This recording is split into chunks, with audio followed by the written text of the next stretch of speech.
Hello everyone. Second day of quarantine, taking a stroll in the woods, coming to see some of the water, to let the water soothe my soul. I'm feeling pretty lucky to be able to be near nature and to recharge. And I really feel that nature, it's really calling us to reconnect with her and to realize what's going on. I guess a lot of stuff is happening for all of us. I feel you guys. I go through up and downs. I feel that there is a lot of emotions that want to be expressed, and they ask acknowledgement in these days. And a lot of stuff in my body wanting to express itself. And I felt I just wanted to make a short video just to acknowledge something that has been coming quite strong in these days for me and quite true, and as a way that we need to remember a lot about to be in balance and how to stay in balance in this situation.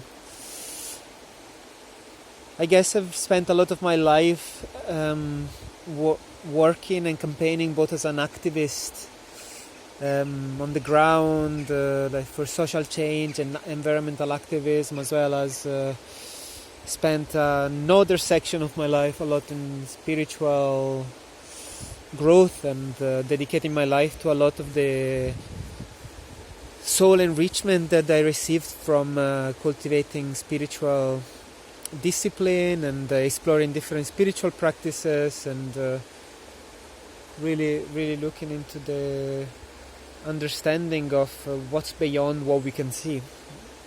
And I felt my life has been driven by magic in many situations. I've just woven magic in crazy situations of my life. I've been on a beautiful journey, and I felt this sense of connection to the universe so strong. And I guess some of you guys might relate, whatever you might have taken psychedelic, and remembering that connection to nature and to yourself and to the highest self and within you and the outside of you, or whether through meditation you reached samadhi or some states of ecstatic dance which brought your heart to explode and experience something that goes quite beyond the understanding and the rational.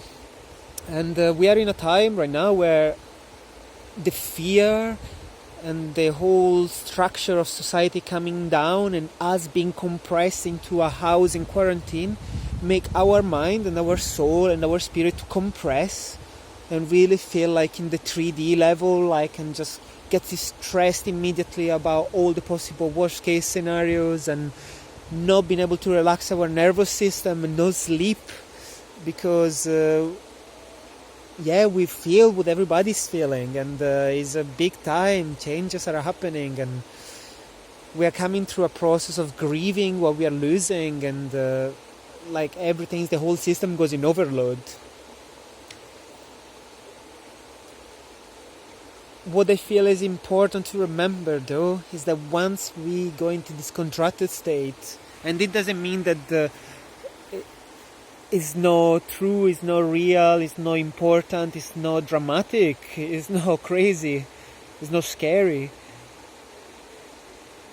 But beside this state, the state of connection, the spiritual understanding to life, the spiritual magnitude of unity,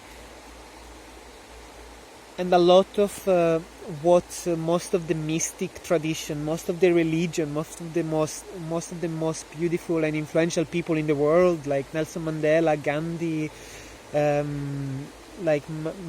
Mother Teresa de Calcutta, some of the most incredible people in the world that were connected to something beyond this state of contraction.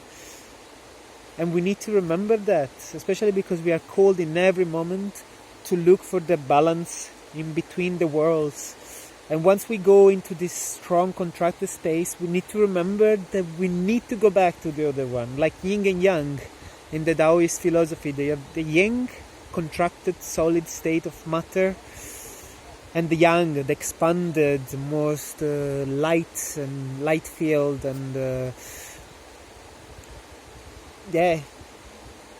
encompassing state. And the yin and yang, they constantly flow into each other. This is why change is unavoidable, and this is what Buddhism say, this is what Taoism say. Just be with the flow. Try not to be too strict and too strong, because then you're gonna break. And remember to be flexible and keep going back and finding the balance all the time. Every single step we're walking a tightrope. Since the moment we're waking up in the morning to when we are going at night, every decision we take is a microcosm, is a fractal of what we want to manifest in our world. And if we remember that everything's changed, that there is hope, that this situation, as hard as it feels and as true and important it is to go into the grief, is not the only situation that there is. It's not how things will stay.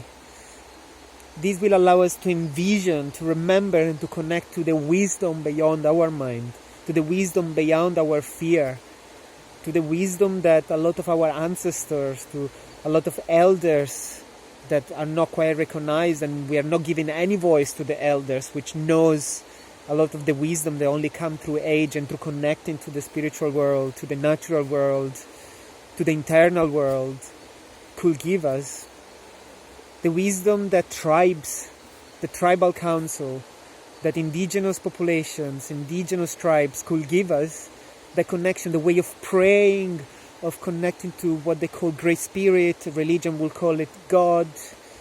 Agnostic or scientific people will call it atheism, but the magic or the wonder of the universe, the improbable possibility of particles in the universe merging and creating life on Earth.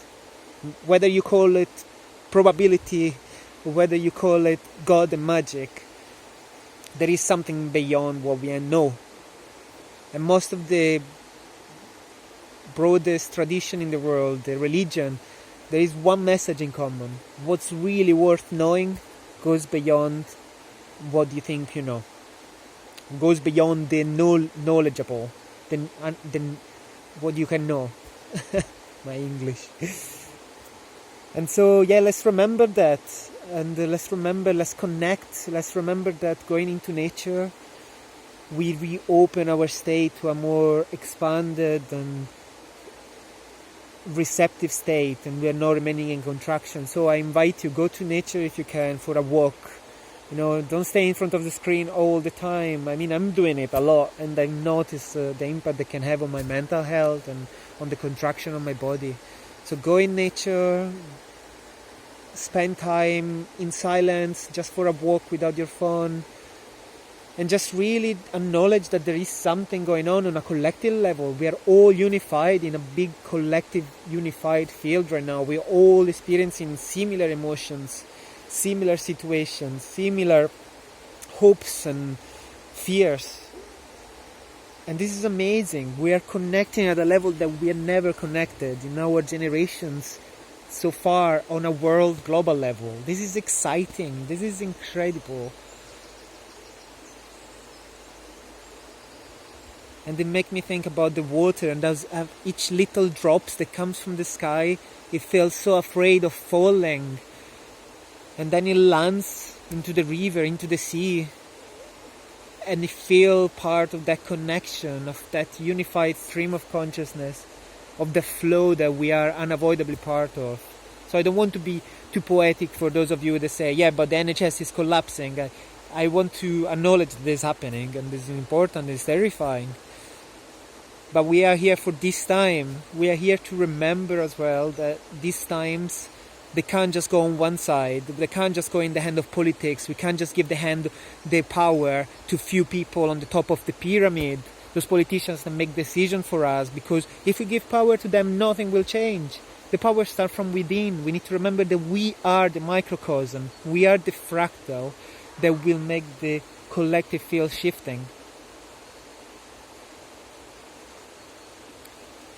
So it's a message of hope, it's a message of spiritual fulfillment, it's a message of solidarity, it's a message of growth and blessing for all of you that are seeing this right now. I'm not usually a person that makes videos, but it feels it's important to just kind of share this from my heart. and you wonder, what can I do then to reconnect to these? Well, maybe just open up to some of the offerings that are coming on online right now. Some of the information will come to you. Some of the, like, I'm part of a project that I will be, this is not a pitch call, but I'm part of something that I believe is really strong, and it's called Lotus Consciousness. And has seen that something like this will come, and we have been working together to create a platform of conscious practitioners that can support each other to remain into this space of openness, of collectiveness, the we against the me, community against the ego, and we are offering a perspective of the multidimensionality of life, how to trying to walk the balance by acknowledging the ground as well as spirit. So I'll share a link, and so feel free to check it out if you want. And for now, I just thank you for listening, and I'm gonna stop this video in 8 seconds because I love the number 1. So I'll wait for 4-1 and say goodbye. Bye bye.